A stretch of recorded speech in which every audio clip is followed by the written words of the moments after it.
Make a habit of empathy, to recognize ourselves in each other. If you had a metaphor for what empathy is like, what would it be like for you?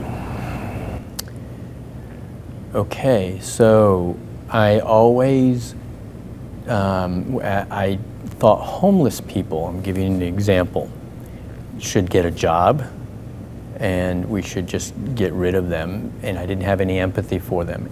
Then I became homeless, okay?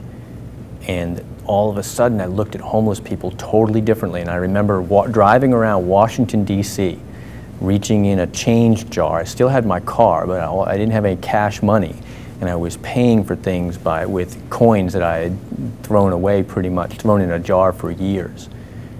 And I started saying, wow, this is the way like people that are living right on the edge must feel, is they have to use coins to pay for their meals and things like that. So that began to open my heart toward this whole segment that were invisible to me. Many experiences like that caused me, I was extremely arrogant.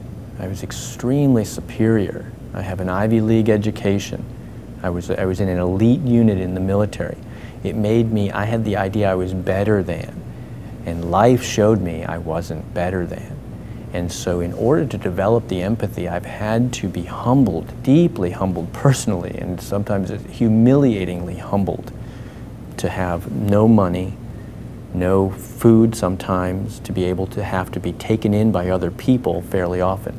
So yeah, walking in another person's shoes, walking in the shoes of the meek, walking in the shoes of the gentle, those weren't the shoes I wanted to walk in.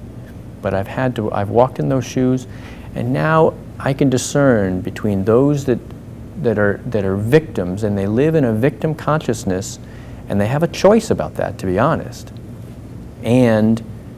But I can nonetheless have compassion and empathy, and then hopefully inspire folks that are choosing to live in a poverty consciousness, or to open their mind to the fact that we're in an abundant world and we don't have to live in poverty. So in terms of the metaphor, is there one that comes to mind that's kind of like your own creation? Like for you personally, what is a metaphor of empathy? So, a metaphor, see, to me, it's not a concept with me. I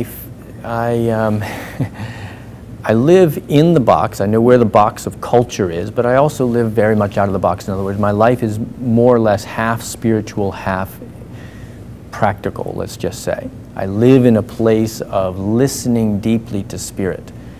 And an aspect of spirit is the capacity to feel deeply. So a metaphor then would be, is empathy is like being outside of the box? Living outside of the box, would you? Empathy is like, it's because I hear that there are metaphors for walking in other people's shoes, sharing their experiences, and those develop compassion. And you don't have compassion until you walk in someone else's shoes and they say, oh, I've been there and I see how this hurts. I feel your pain.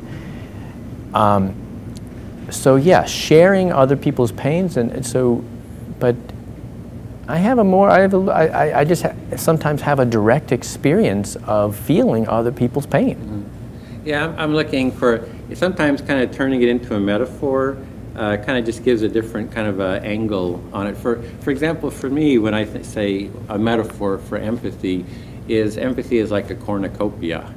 So, and a cornucopia is this rich outpouring of, fruits and vegetables and kind of wonderful things. And so if you have two people in an empathizing with each other, you're sharing this rich outpouring. Oops. There is a value, empathy to me is a value, and I have to be really careful with it. I have found in relationship, for example, if I become in an intimate relationship with a woman, that if we are both too empathic, and I just have been divorced, and when we were married, then we were married because we were so empathic, we were so sensitive, we could feel each other, we intuitively understood each other. And it brought great intimacy to the relationship. And without good boundaries, and boundaries have to do with clear lines and what's me and what's we.